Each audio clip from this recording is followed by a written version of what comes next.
Now in Christianity, we've been seeing that we have a lot of pagan motifs. But one of the most beloved symbols that is in Christianity is, of course, that of the Christmas tree. But the Christmas tree comes out of the pagan past also. In those days it was known as Yggdrasil, or the world tree, that had its roots in the earth and its branches in the heavens. It was the tree between heaven and earth, or the polar axis. And of course in religion, we always hear that the mystic or the prophet is near a tree. Lord Buddha, of course, in the famous Bodhi tree. We have Jesus in the baptism, and the medieval artists are showing the proximity of the tree of life, the fig tree and the olives. Lord Krishna always used to play his flute with the cowgirls under the tree.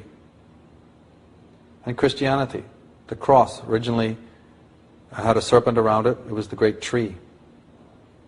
Moses sets up his brazen serpent, the tree of life and the serpent, a primordial Christian symbol. And of course the crucifix upon which Jesus is crossed was known as the tree of Golgotha. And in the tarot cards and all through mythology we see the image of the tree, the sacred tree. The tree of life is shown in the tarot cards behind the female principle.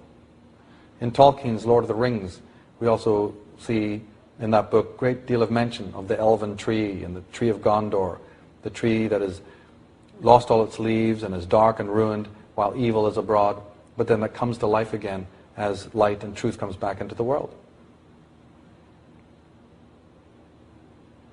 In the Bible we have the tree of good and evil, or the tree of life, which contains the fruit of forbidden knowledge. We find that Egypt was called the land of the tree and the serpent by visitors to Egypt. In Egypt they had also the tree of the north and the tree of the south, or the two trees, and they were also known as the Jed pillars, because there was a priestarchy called the Jedi in Egypt. And the Jed pillar was the missing phallus of Osiris, but it really represented the Kundalini and the raising of the Kundalini energy. That comes down to us in more modern times as the caduceus of Hermes, the two opposing serpent forces that you see on the medical monopolies today. But the symbol goes back to Nuth, who was literally the tree of life. So yes, we have the tree of life motif, but it goes back to the old palmyriums of Egypt, and it goes further back so that the body of the female goddess is the tree of life. And that's where we get the word nuts. When you go and pick nuts, berries, nuts from the tree, that comes from Nuth, or Nut, the Egyptian goddess who was the tree of life. The ovums of her womb are the seeds that give birth to life. In Egypt specifically, but not only in Egypt, do you see the presence of the female goddess in proximity to the tree of life. Being the tree of life and being the keeper of the ovum and being the keeper of the mystery of being, here we see the whole story in an old papyrus where we have the old story of Adam and Eve. There's Adam, the Pharaoh, sitting on the chair in a recumbent and submissive position, being instructed in the mysteries by Virgo, the virgin, with the wheat sheaves on her head and the ovum in her hand. And that ovum, by the way, is the apple. In ancient times it was known that the apple from the forbidden tree of life, the apple was always known as the ovum of the female. And the little wriggling serpent that comes to tempt or to eat the apple or to bite into the apple was nothing more than the spermatozoon. The male sperm, which looks like a little wriggling snake or serpent, was in proximity to the ovum. So this is conception. But magically speaking, conception had other meanings. It had the meaning of the uniting of the masculine and feminine within the self. Androgyny. Not on a genital level, but on a spiritual level. And the mystery of this process, the mystery of these rites and rituals, was always in the keeping of the female, of the Eves. So in the Egyptian papyrus, we have the Adam and Eve story of Eve being the priest initiator, priestess initiator, offering the ovum to the female, to the male, in the original Eucharist. Here again we see the interaction, that the Pharaoh, Adam the male, is a little apprehensive. There's the tree of life on the right.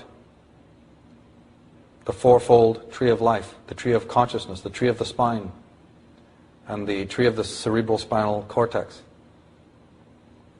And the initiation. Now the lion chair that you see him sitting on is really the Panthera chair. The ancient priests used to wear the robes of the jaguar or the panther.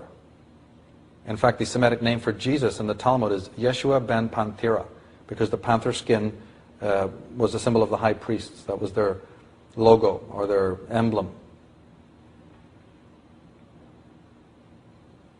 Now the tree of life represented man's intimate umbilical rapport with nature and the universal order. Its forbidden fruit refers to the sustenance by being non-differentiated from nature. What man considers his independent self, his independence, is merely hyper-alienation from himself and from the world. His ability to tolerate such an existential predicament has been increased by the conditioning of false theocracies which have created intricate surrogate pacifiers for the lost reality which he inwardly misses and craves.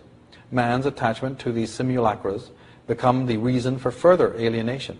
The spell is broken only for those whose inner voice is heard over the clamor of lies that besiege the brain and senses from all quarters. So your average serial killer, maniac, murderer type is the male who's secretly crying out for bonding with the feminine. But he's also got a love-hate relationship, a masculine, a sadomasochistic relationship with the feminine. He both desires it, but he also despises it. So the artists will paint the female picture. The female image is the most prevalent motif in art. So it can be adored, but it can also be slaughtered and murdered, because the dichotomy has been set up.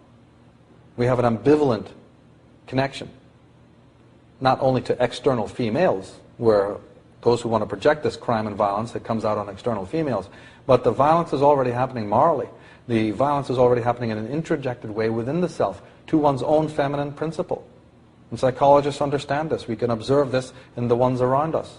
And we can also examine and notice all the reinforcements, all the ways in which culture and our parents and our peers and our priests and our politicians are emphasizing this and engendering this dichotomy within. And if we buy into it, we will be the sucker. We will be the ones who are totally have our own republic torn to